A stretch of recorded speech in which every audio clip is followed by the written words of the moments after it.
Бид чөлөөт нийгэмд төрж өсөж, сурч хөдөлмөрлөн өөр өөрийн замаар амьдралаа бүтээж буй залуус.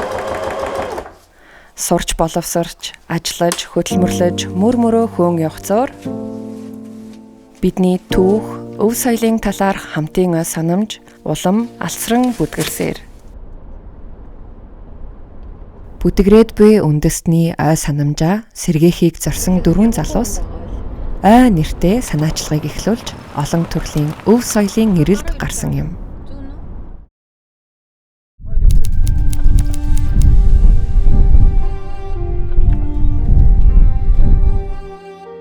За, сайн байна. Сайн уу жирүү. За, хэр төөрөв. За, ороо.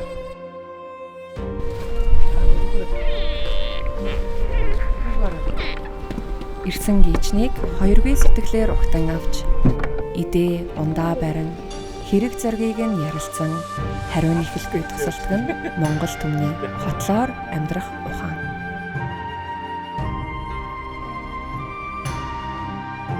Хан ингэж боддоо. Ер нь бол монголчууд цөөхүүлээ болохоор монгол хүн болж төрсөн юм бол ямарваа нэгэн өв соёлыг өв тээгч байх хэрэгтэй гэж хан боддгийг. Тэгжээж Монгол улс удаан оршин тогтно. Одоо хойч үедээ яг энэ шуулхуйн ухааныг яг ингээд танилцуулж харамгүй хэлж өгнө гэдэг чинь миний бас үүрэг юм байна. Тэгэхээр одоо танаад юунд яваад очие бид.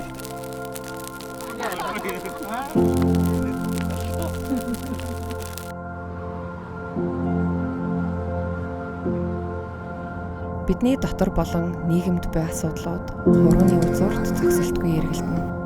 Мэдхгүй учраас оролцохгүй учраас ирээдүйд итгэх итгэл суларч их орондоо эзэн нь биш зочин мэд ирээд буцах нүүдлийн шувуу мэт мэдрэмж нэмэгцээр.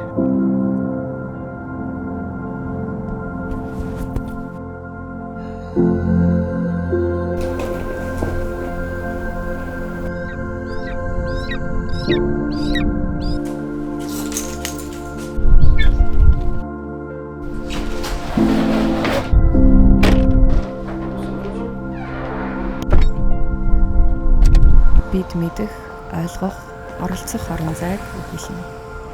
Харин тэд тэн яваа өв соёлоо хойч үедээ таниулах, ойлгуулах, өвлүүлэх орон зайг өгүүлнэ.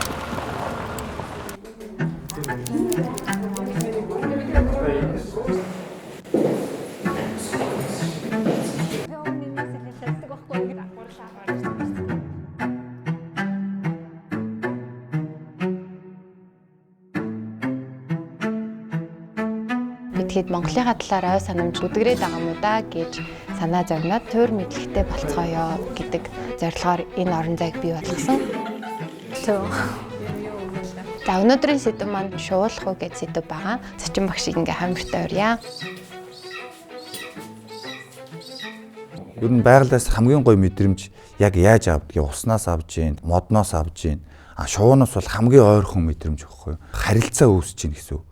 Тэр нэг шуунаас гарч байгаа энергитэй тэр хурд хүч характер тэр энтрийг ингээд харах юм бол бид нар ганцхан амьдраагүй юм байна. Бас энэ чинь шуунууд бас амьдрахын тулд ингэж тэмцэж, ингэж анх хийж ийм ертөнцтэй юм байна гэдэг.